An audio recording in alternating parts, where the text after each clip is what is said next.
Will the U.S. bishops authorize a document at their upcoming meeting to address restricting communion to pro-choice politicians? And how often has President Biden publicly departed from church teaching?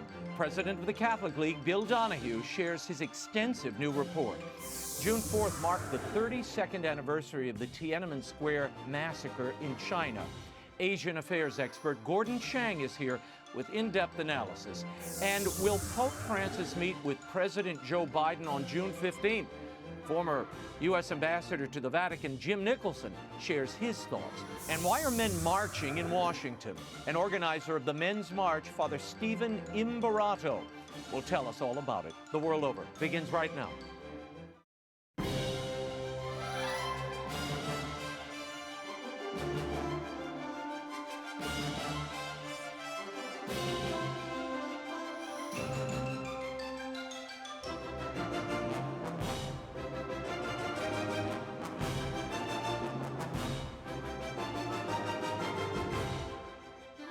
Now, Raymond Arroyo.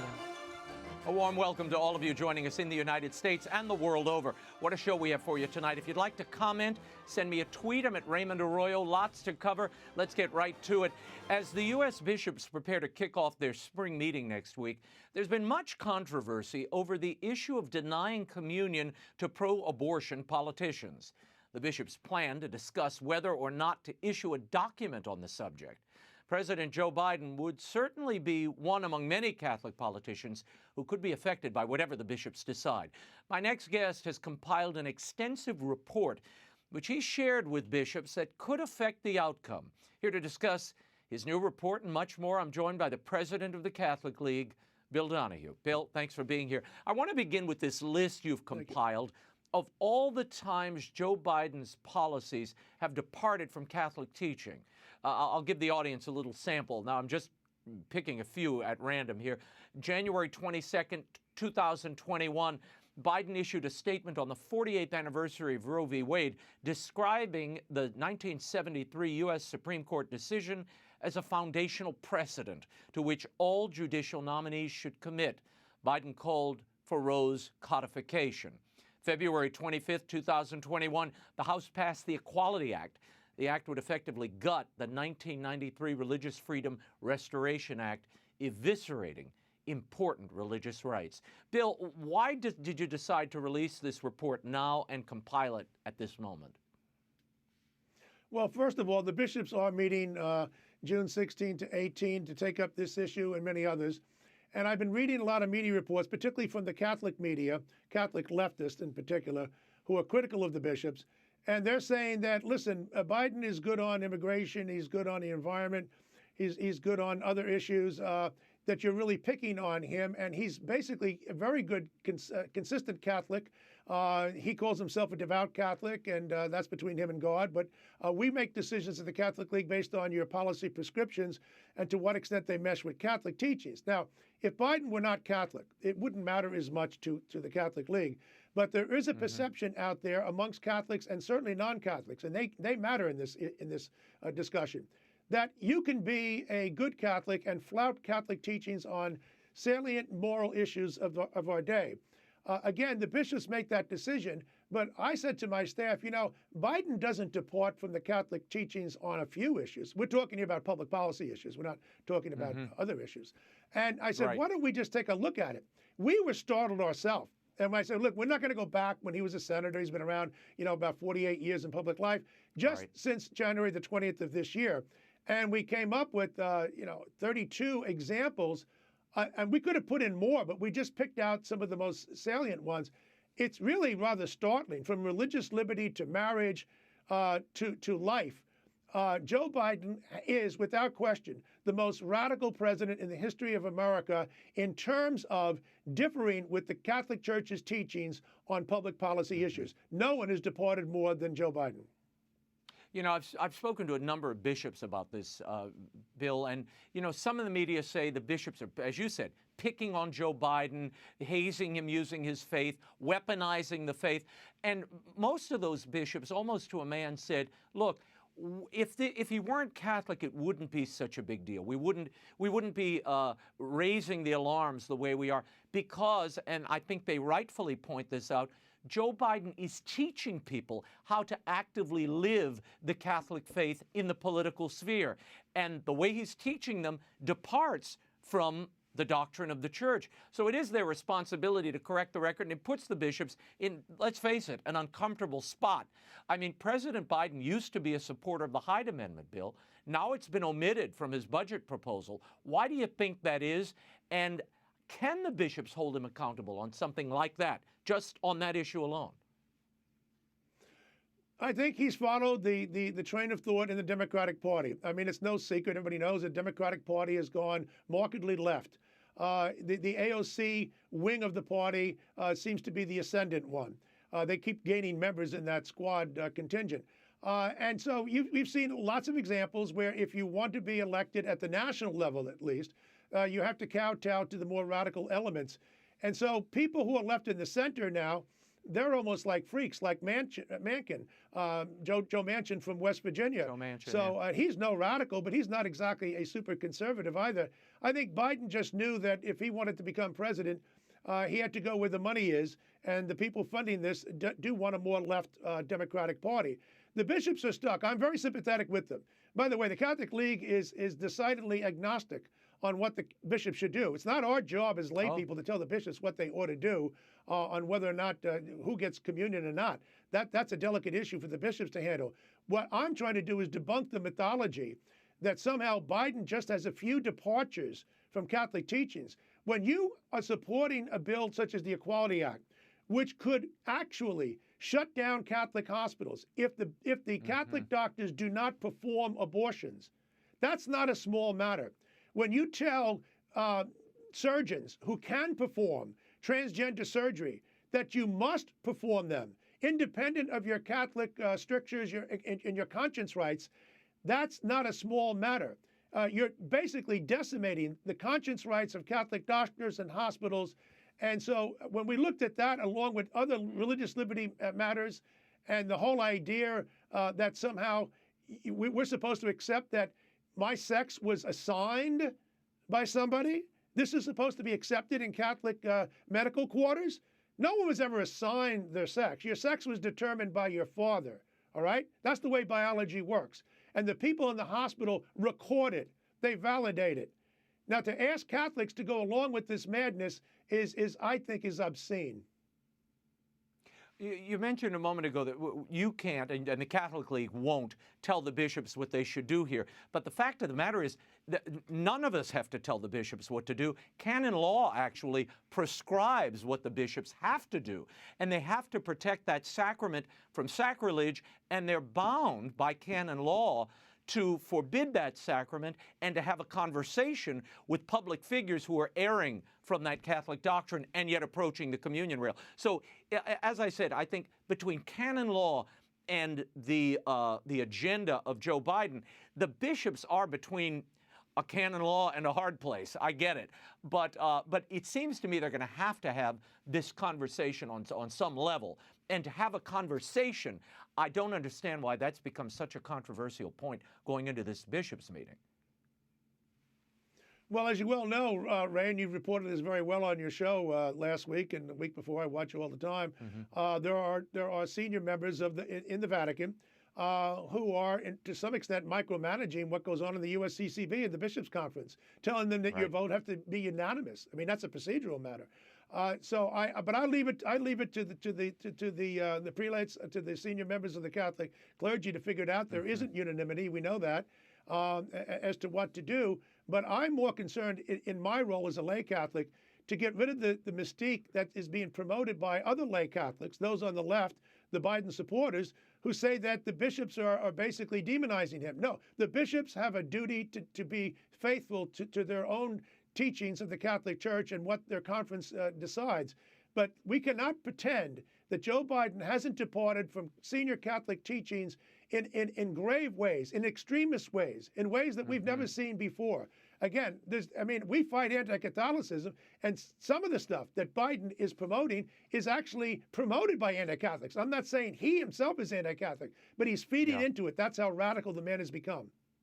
Well, as one of the bishops told me in the past week, I won't say who, he said, look, we have to speak out because we respect and care for the soul of a fellow Catholic, mainly the president in this case. So it's not just having a public show, it's putting an individual Catholic on notice that his soul is imperiled because of his public actions and publicly announced agenda. That's an important role, and good on the bishops for at least engaging the moment and engaging the conversation.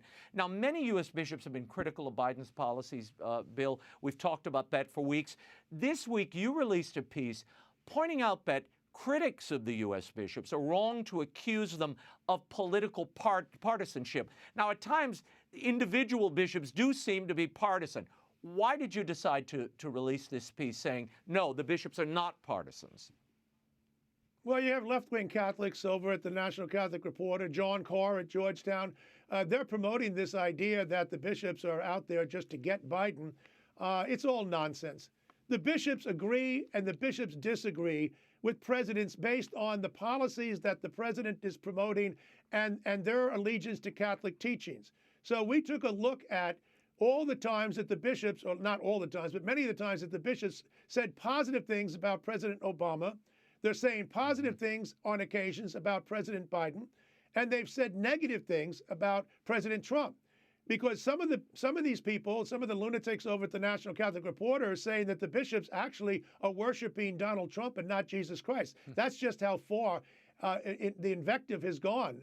We're dealing here, the average person who's in the pews doesn't realize the sense of delirium that exists among some left-wing Catholics. Their hatred for the Catholic Church as it is it reminds me of, just as you see in the left in general, of the hatred of America, which we see every single day coming from left quarters. I mean, they could have a whole show put to that.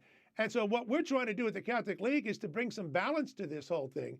The bishops were for and against Trump. They were for and against Obama. They are for and against Biden, depending on the policy, depending on the issue, and the way it meshes with any degree of coherence with Catholic teachings. They're not in the pocket of anybody. Yeah.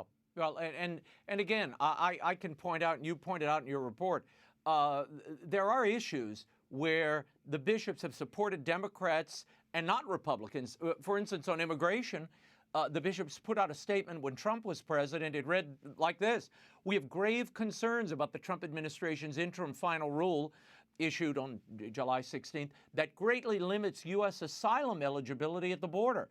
That was Bishop Joe Vasquez in August of 2019.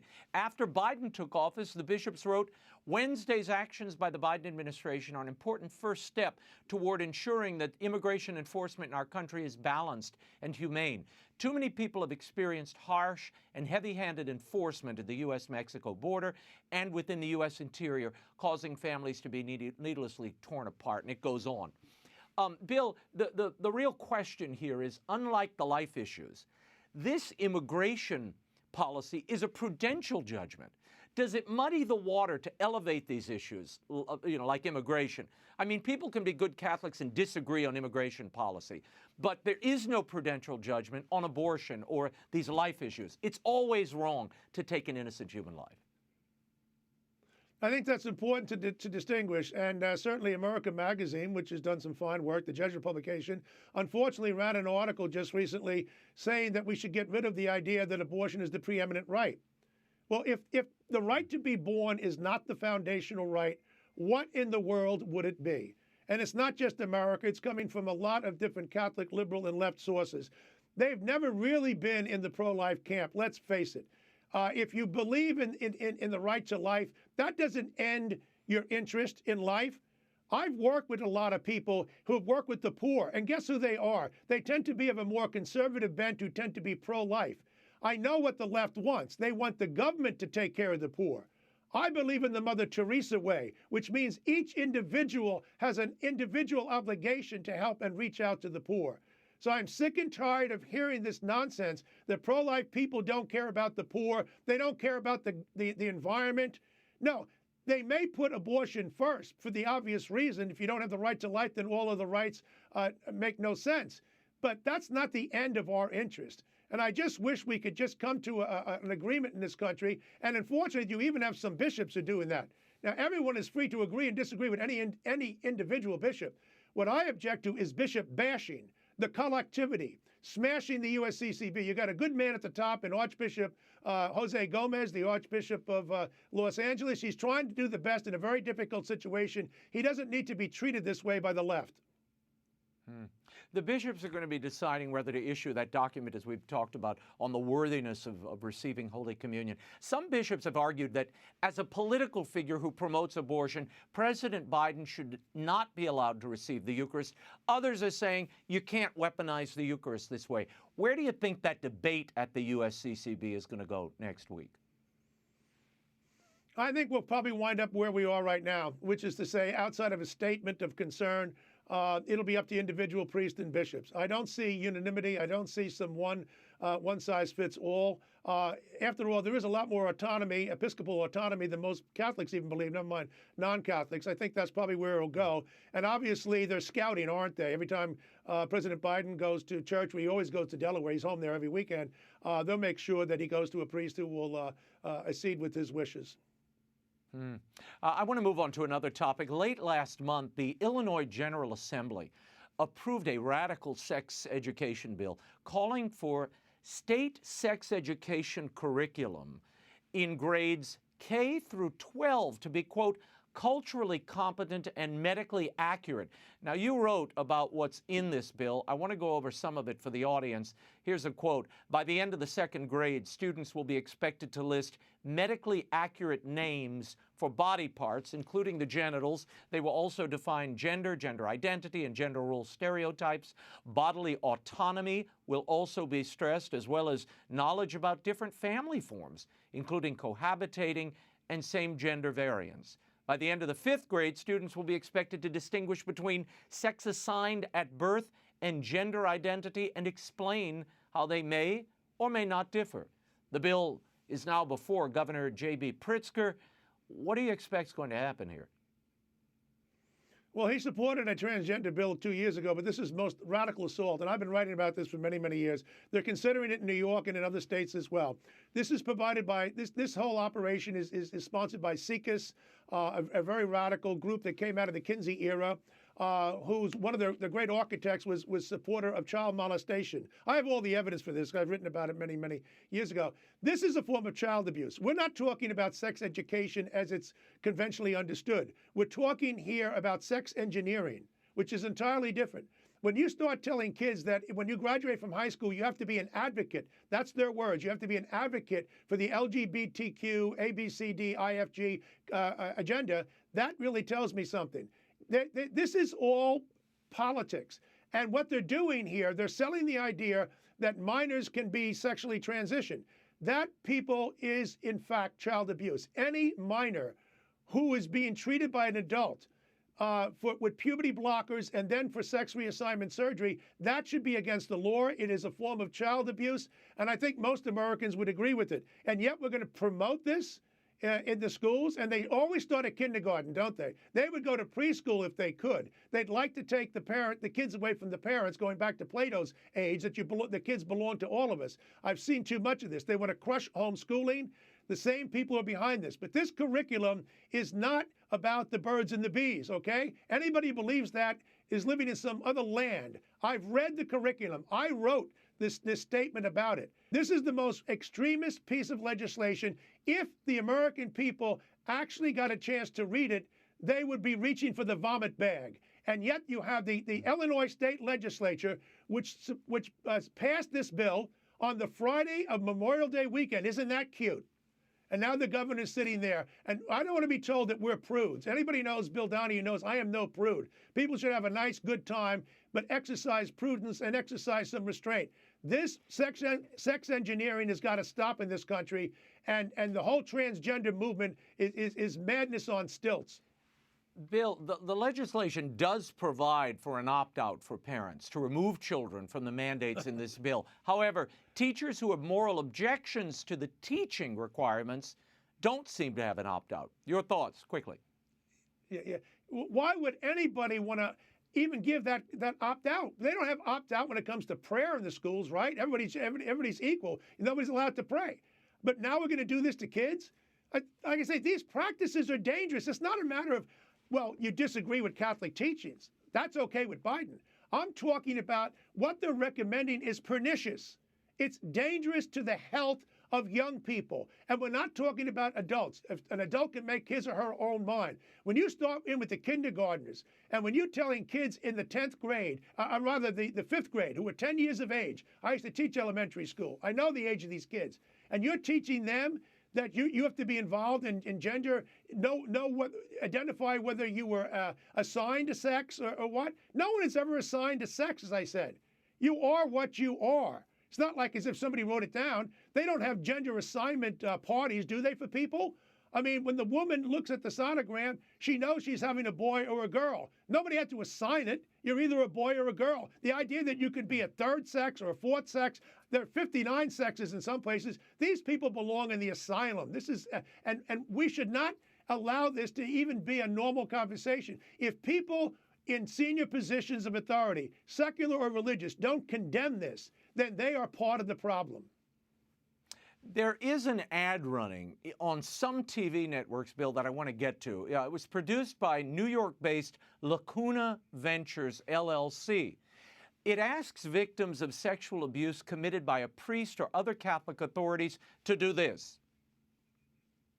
Attention. This message is for the survivors of abuse by the Catholic Church. New York, New Jersey, and California have extended the window to file a claim for victims of childhood sexual abuse. It doesn't matter how long ago it happened. If you or someone you love were a victim of sexual abuse by a priest, any employee, or other Catholic Church official, now is the time to hold these abusers accountable. It stresses that in those states, time's running out to file a complaint, Bill. What's going on here, and what group or company is putting this ad out? Well, we had our people jam the lines, and some of the people who responded said that it is Jeffrey Anderson, the guy out of Minnesota, the anti-Catholic, who's been suing the church. He's made tens of millions of dollars off of that. All I can tell you is this. If somebody ran an ad and said, if you've been a victim of crime by an African American, please call us and we'll give you relief, you'd know that that person was a racist, and they wouldn't run it on TV. But they've run it on TV, on big name stations on TV. Look, I have a book coming out by Ignatius Press sometime in the fall about the clergy sexual abuse scandal. I know this subject very, very well. And we don't own this problem. And in fact, with us, it's long over.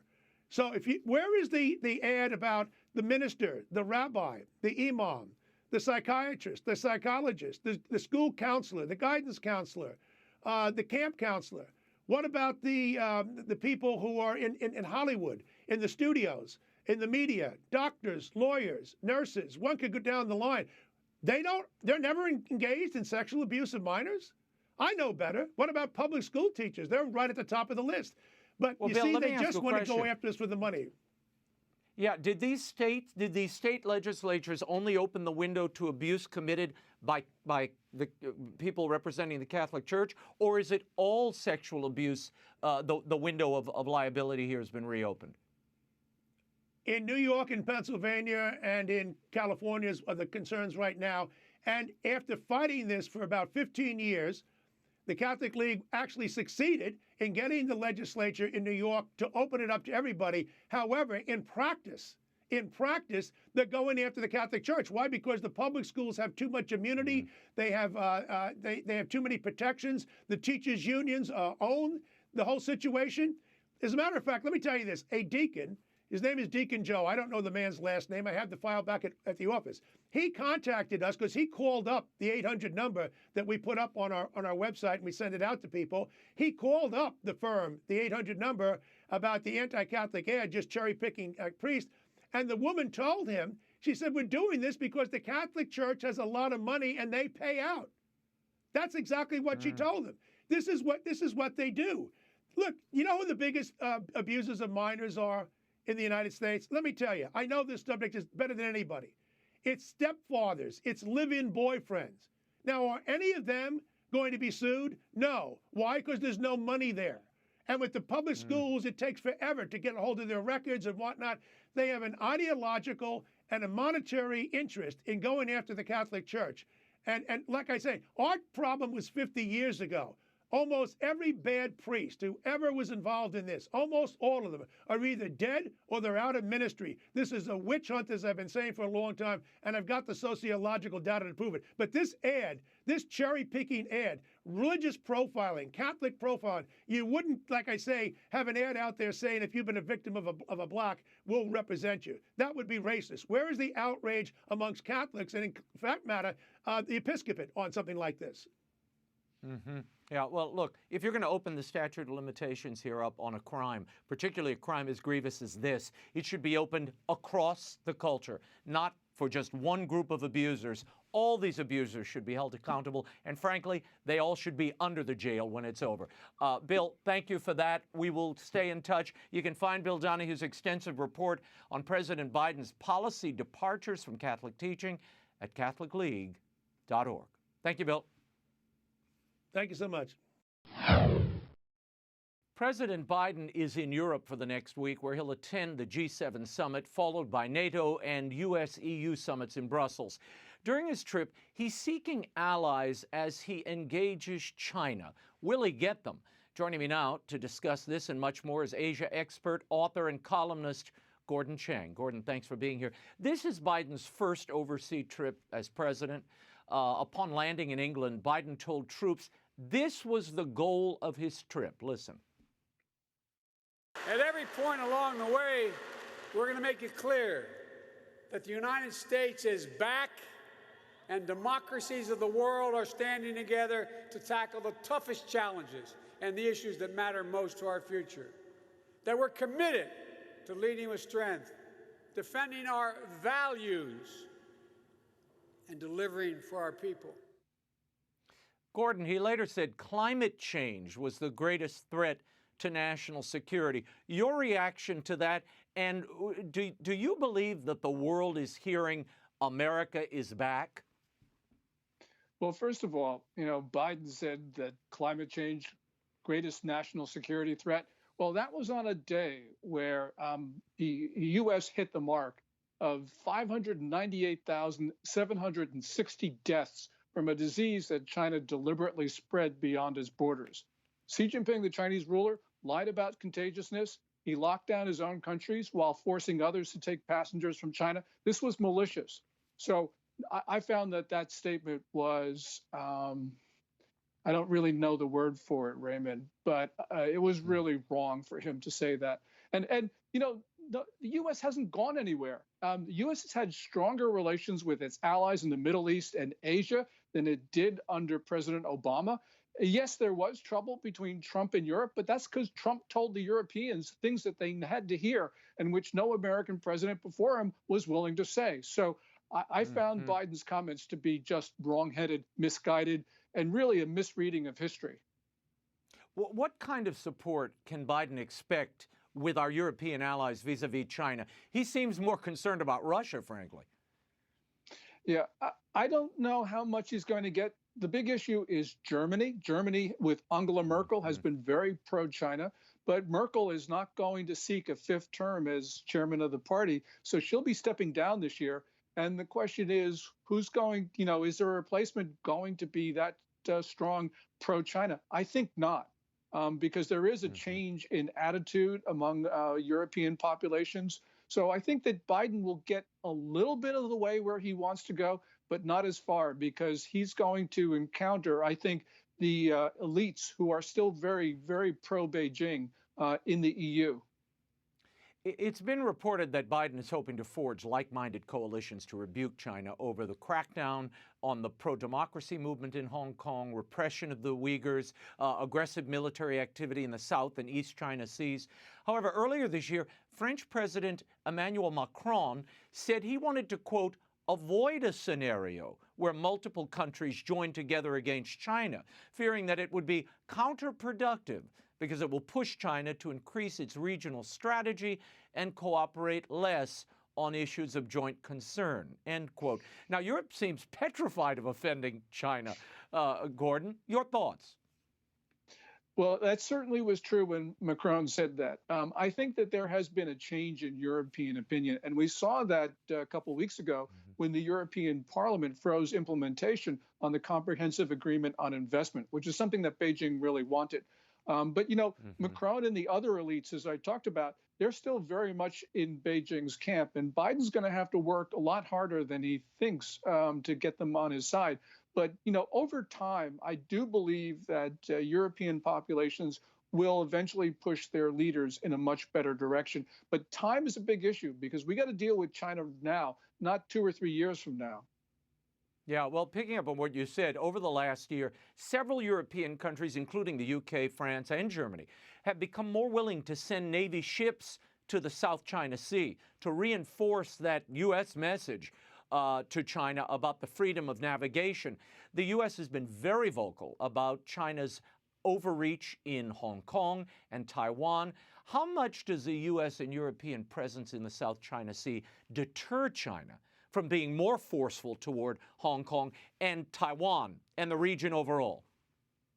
Well, the number of ships that European countries are sending are really small, but Beijing is absolutely berserk about it, because they do see that there is a willingness on the part of the EU and European countries to work with the US, work with India, Australia, Taiwan, Japan, Vietnam. So that's really a good thing.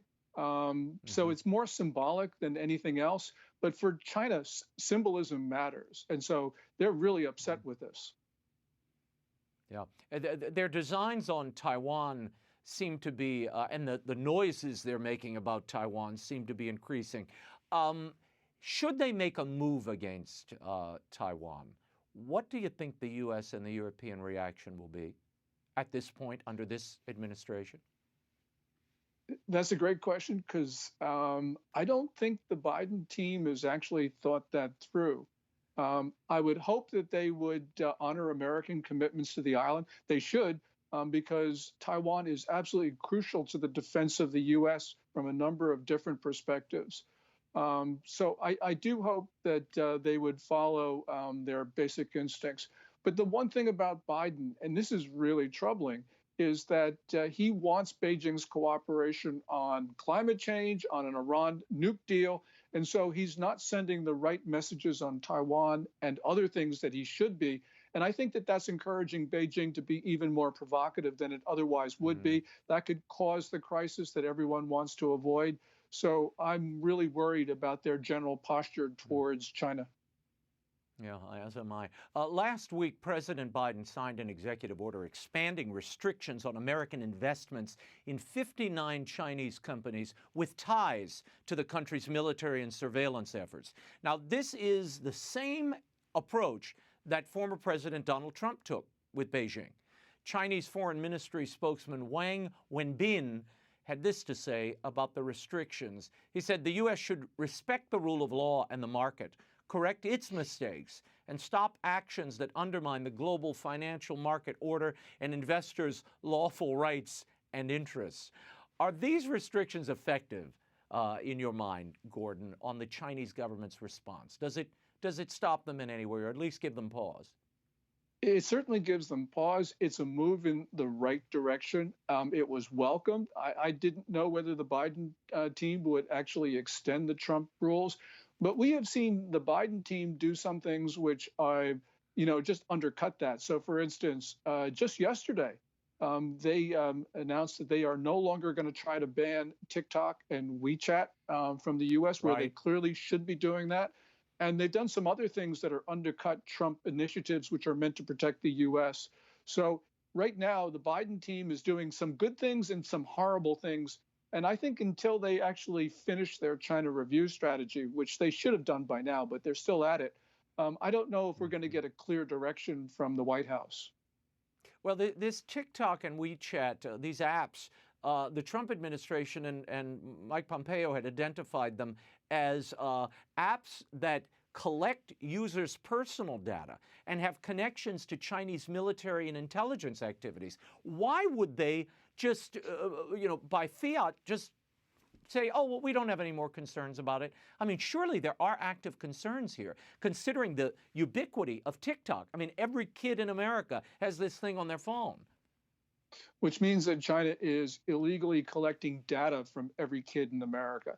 TikTok was caught twice last year collecting data where they should not have been, according to U.S. law.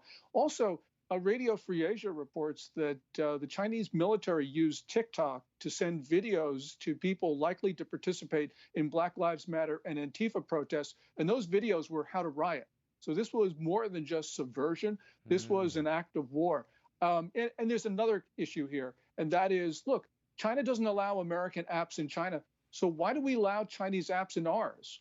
Even if TikTok were innocent, which it's not, but even if it were, that we shouldn't be allowing it here. So, yeah, I found that to be an inexplicable move on the part of the Biden administration. Really, really wrong.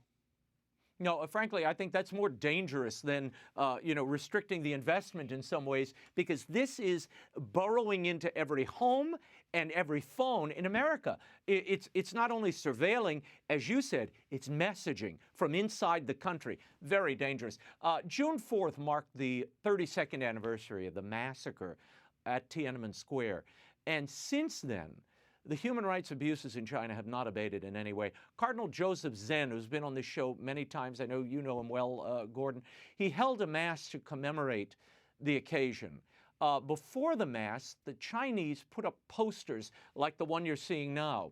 Those Chinese characters up top spell out devil, and beneath the cardinal's picture is a priest with horns. Gordon, your reaction to this, is this sort of normal operating procedure from the Chinese? They didn't disrupt the mass, but they certainly tried to frame it in a certain way. Yes, this is certainly what Beijing's been trying to do. And to put this into a broader context, we have seen over the last year a renewed attempt to eliminate Christianity from China. And Beijing has been relentless. You know, of course, what they're doing to the Uyghurs, Kazakhs, and other Turkic minorities, what they're doing to the Tibetans. They could very well be doing that to Christians in a not too distant future. This is serious, and we've got to protect Christians on the mainland. They are some of the most hardy, the bravest souls on this earth. We've got to do something. Biden says that he wants, when he was running for president, that he was going to be the human rights president. Well, now he's got an opportunity to do something about it, and he has an obligation to do something about it. And yet we have seen inaction from 1600 Pennsylvania. No, Hong Kong has been ceded, and I fear Taiwan's going to go the same way. What should the U.S. and European countries be doing to stop these human rights abuses going on in China, Gordon? Or is it more sanctions? Is that effective? Well, I think what would be effective is if countries went to the International Olympic Committee and demanded that the Winter Olympics next year be moved from Beijing. Also, I believe that we should be telling the IOC that they should be banning Chinese participation in any Olympics, because significant portions of the Chinese population are not permitted to engage in sport. The IOC in 1963 banned South Africa for that very same reason, but China's abuses are worse than South Africa's. So this would be extremely effective, because those games are critically important to Beijing right now. I want to play something for our audience and get your thoughts on this. During a school board meeting in Virginia this week, a Chinese woman who suffered under Mao's regime vehemently denounced the school board for its championing of critical race theory. Listen. I've been very alarmed about what's going on in our school. You are now training our children to be social justice warriors and to loathe our country and our history. Growing up in Mao's China, all this seemed very familiar. The communist regime used the same critical theory to divide people. The only difference is they use class instead of race. During the Cultural Revolution, I witnessed students and teachers turn against each other. We changed school names to be politically correct. We were taught to denounce our heritage. The Red Guards destroy anything that is not communist, old statues, books, and anything else. We are also encouraged to report on each other, just like the Student Equity Ambassador Program and the bias reporting system. This is indeed the American version of the Chinese Cultural Revolution. The critical race theory has its roots in cultural Marxism. It should have no place in our schools. Gordon, your reaction to that? I mean, she's saying that the critical race theory agenda is akin to the Chinese Revolution that she endured. Your thoughts? She's absolutely right. There are so many hints of what we see today, echoes of the Cultural Revolution, which was a decade-long campaign that almost destroyed China. And it was ended only with the death of Mao Zedong in 1976. She is absolutely 100% right when she talks about the parallels. Well, and it's really disturbing that you mentioned TikTok using that app to foment division and racial division in the United States with the end of transforming and destroying and dividing the country. And that's exactly what she's charging here, except it's playing out in the school system rather than over the app and on a street. But it's the same mentality. And I was kind of stunned when I heard that. Of course, it rings true. Before we go, Biden's scheduled to meet with Vladimir Putin in Geneva on the 16th. The president's expected to push improved cybersecurity amid a rise in ransomware attacks in the U.S. Now, the United States intelligence services is saying these attacks are coming from Russian entities. Russia is also a major exporter of gas to Germany and many European nations. Will Biden get any support from Western Europe when it comes to dealing with Russia? I think very little. I mean, maybe with Merkel going, things will get a little bit better, but I doubt it because Russia has really intimidated the Europeans into obedience. And, you know, one thing, Raymond, Biden wasn't responsible for the Colonial Pipeline hack, but he certainly was responsible for the attack on JBS, another ransomware attack, because Biden's national security team publicly said after the Colonial hack, yeah, it's okay for Colonial to pay a ransom. So what did he think would happen?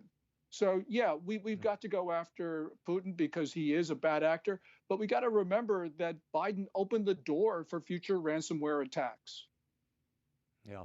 Well, it's a pity that the whole Russia collusion thing became a narrative because Trump had a perfect opportunity to forge alliances with Russia that might have brought the temperature down on all of this and created an alliance to check China, which is the larger threat at this moment, and certainly the global menace of the moment. Gordon Chang, thank you for all your insights. You can follow Gordon on Twitter at Gordon G. Chang. Thanks for being here. Thanks, Raymond. Ambassador Jim Nicholson will join us in a moment. But first, Pope Francis has rejected the resignation of German Cardinal Reinhard Marx over his handling of the sex abuse crisis. Marx, the Archbishop of Munich, is one of the Church's most prominent liberal voices and a proponent of the synodal way we've been talking so much about in Germany that seeks to modernize church teaching. He offered his resignation publicly on May 21st. The Pope issued a letter dated June 10th, saying he understood the reasons behind Marx's actions, acknowledging the sex crisis is a catastrophe, but declined to accept the cardinal's offer. Instead, the Pope declared his love for Marx and asked him to continue to, quote, shepherd my sheep. And the Bishops' Conference of Hungary issued a statement this week that Pope Francis will meet with the Hungarian president and prime minister when he visits Budapest in September. The meeting will occur while Francis attends the International Eucharistic Congress. The statement comes after original reports stated that Francis would bypass a meeting, instead making a longer visit to Slovakia. Hungarian media had originally blasted the perceived snub by the Vatican as political and anti-Christian, but the Hungarian bishops now say the rumor that the Holy Father would have excluded anyone from his program is false. In the past, Pope Francis has expressed dissatisfaction with Hungarian immigration and refugee policy. While he is in Europe, there are reports that President Biden may meet with Pope Francis. What might they discuss, and will Francis take the occasion to instruct the self-proclaimed Catholic president on church teaching regarding life issues? Here to give us an insider's perspective on this and much more is former U.S. Ambassador to the Holy See, Jim Nicholson. Ambassador Nicholson, thank you for being here.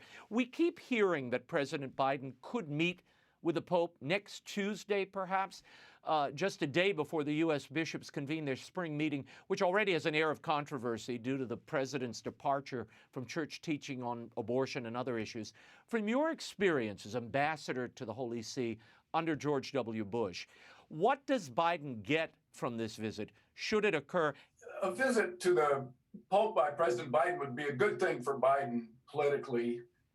Biden has plenty of problems with the Catholic Church in the United States because his positions on taxpayer-funded abortions, which is way out of alignment with the U.S. Conference of Bishops and with most practicing Catholics. As you know, the U.S. bishops are anguishing over whether to create a document that could hold public officials who depart from church teaching in their policies accountable.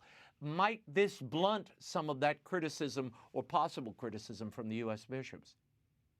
Well, it could, because Biden gets very favorable treatment from the press. But I give a lot of credit to the bishops because they're going to have a very serious discussion about what they call Eucharistic consistency, which is with respect to people who call themselves Catholics, practicing Catholics, but embrace abortion, which the doctrine of the church sees as being a very intrinsic evil, and are going to take that up here shortly. So the coincidence of those two things is very interesting. Now, should this meeting occur, it occurs before the new president has appointed a new ambassador to the Holy See. Why do you think that seat remains vacant, given that we only have the second Catholic president of the U.S. now occupying the Oval Office?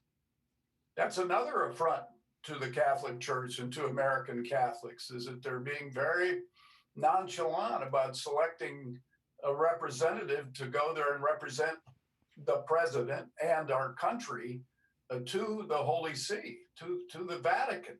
And as far as I know, they've not even seriously taken up the matter of who they're going to send over there.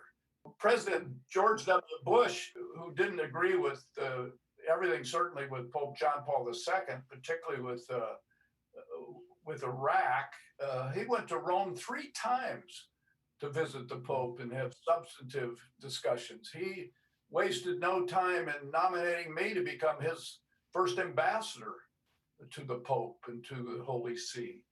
But, you know, these people seem to be very laissez-faire about that, which to me diminishes the importance of that post. Ambassador Nicholson, your thoughts on Hungary, with the Vatican reversing its decision for the Pope not to meet with Hungarian president and the prime minister there. Hungary has adopted a strict immigration policy, taking its sovereignty very seriously, which is their right. And they have also steadfastly supported and welcomed persecuted Christians as refugees. The Hungarian bishops are now calling this a misunderstanding. How does the Vatican reversal and a real or perceived snub play politically for the Holy See? Well, it'll play positively because it should happen.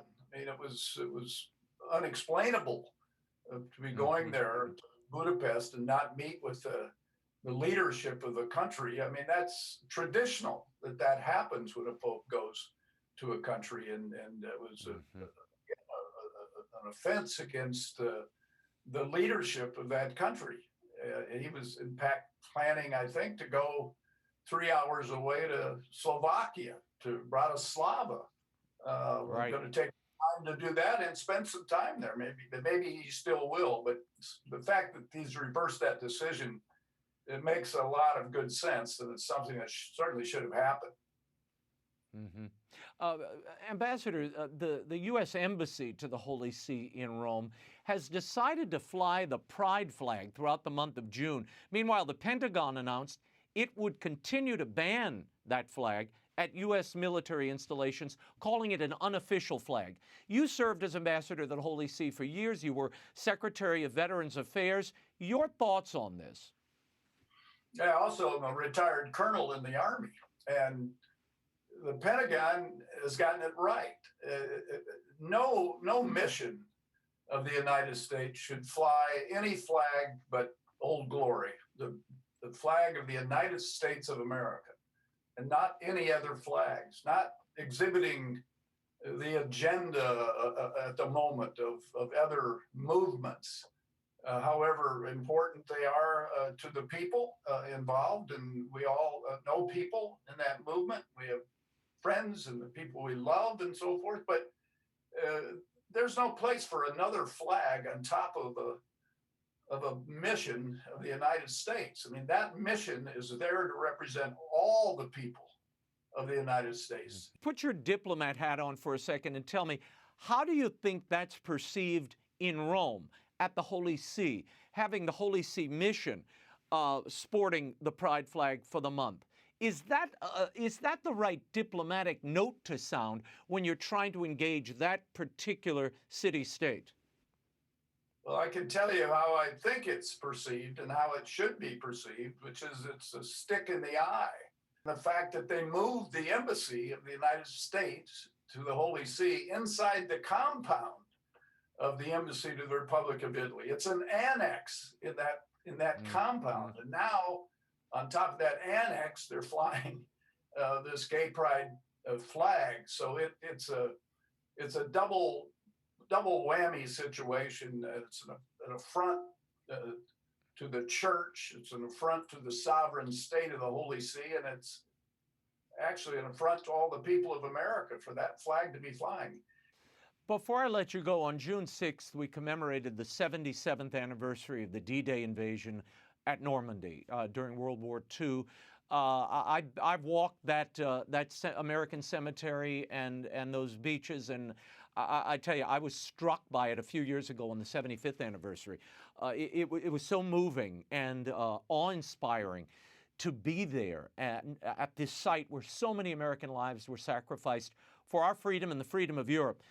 There was a glaring exception this year. President Biden and the White House failed to speak of that anniversary. How disappointing is something like that to you personally, to veterans, when the President of the United States fails to commemorate such a pivotal moment in our history? It's extremely disappointing. I too have been to Normandy several times. I do know the importance of that and the liberation of Europe and the enhancement of the freedom and security to the rest of the world by those brave people that came ashore that day. And that should never be forgotten. And it should always be honored, especially by the commander-in-chief on each of its anniversaries. So don't ask me to explain why they didn't mention it. They never fail to mention all of these different things on this progressive agenda that they have. And when a day like that comes along and they don't give it the kind of sanctity and honor and solemnity that it deserves, it's very disappointing. Yeah. Well, Ambassador Jim Nicholson, I thank you for being here. Thank you for your perspective. We'll check in the days ahead. Thank you. Coming up this Saturday in the nation's capital is the first ever National Men's March. Joining me now to discuss the event and why they're holding it is Father Stephen IMBARRATO. He's a priest of the Archdiocese of Santa Fe, New Mexico. Father, thanks for being here. Tell us about this event and why are you restricting it to men? Well, abortion affects a man. Every abortion includes, of course, at least one child murdered, a woman wounded, and of course, men is involved in every single abortion. And so we feel that men very often are marginalized, don't take responsibility, don't accept accountability for this great scourge against our culture, the preeminent issue facing our culture, our world. And so we feel it's time for men of God to rise up and stand and witness for our babies, stand and witness for our moms who are being wounded by this government sanctioned, government protected, government funded with our tax dollars, daily mass murder of preborn children. And that's why we are actually meeting in Washington, D.C., because it is exactly that. Legalized abortion is the government sanctioned, government protected, courts, law enforcement, government funded daily mass murder of preborn children. Why organize this march now, Father, in the throes of the summer?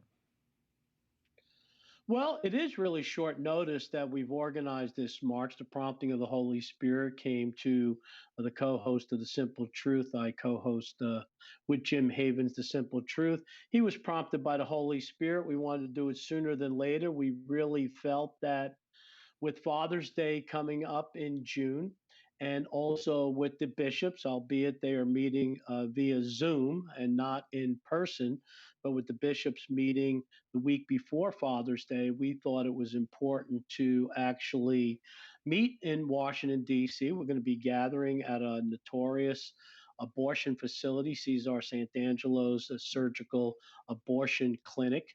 And then we're going to solemnly process in silence to Lafayette Park, which of course is right across Pennsylvania Avenue from the White House. Every January, thousands come out to D.C. for the March for Life, protesting Roe v. Wade, the Supreme Court's decision to legalize abortion. Why not march with that group in January? Well, because I don't think then men will be recognized as the role, the prominent role that they should have in regards to this issue. We think it's very important. You know, women have their march. The March for Life, of course, is very important. It includes everyone. But there's really been no march, no witness specifically for men. And of course, there's men's movement all over the country, men's ministries, men's organizations that are doing wonderful, wonderful things. Really, none of them are specifically geared to decisively ending preborn child killing. And so this is what we hope the message we're going to bring. We're going to have one banner leading this solemnly silent procession from the abortion facility to Lafayette Park. And the banner is going to read, "America, repent. Men of God, rise up. Let's stop murdering our preborn children." I know Station of the Cross Radio, which is in around the Buffalo area, has been organizing and driving this march. Have there been other groups and organizations joining to support it, and what's the response been? Yes, absolutely. I would encourage everybody, please go to themensmarch.com, themensmarch.com, and you'll see all the partners, the Lepanto Institute, the Ruth Institute, My Ministry, Life Ministries US. There's about 24 Life News, about 24 partners right now that are standing by sponsoring this march in D.C. And all the details are there. We're asking men to dress professionally.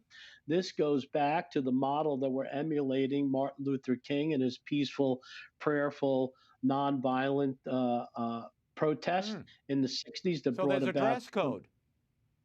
Yes, there's a dress code. We want men to dress professionally. We want priests to wear clerics as formal as possible. And if you see pictures from the civil rights marches, all the men, that was a different culture, different era, but all dressed professionally, linked arm in arm, get the same message coming to Washington, D.C., that we are going to be professional, going to be prayerful, we're going to be silent, solemnly silent, and marching to decisively end the daily mass murder of preborn children. Thank you, Father, and we'll check in with you about the results of the march. Thank you. Well, thank you for this opportunity, Raymond. God bless you all. That is all the time we have for now. Be sure to catch us next week. Until then, we'll be scouting the world over for all that is seen and unseen. On behalf of the staff and crew of EWTN News, thank you for watching. I'm Raymond Arroyo. Bye now.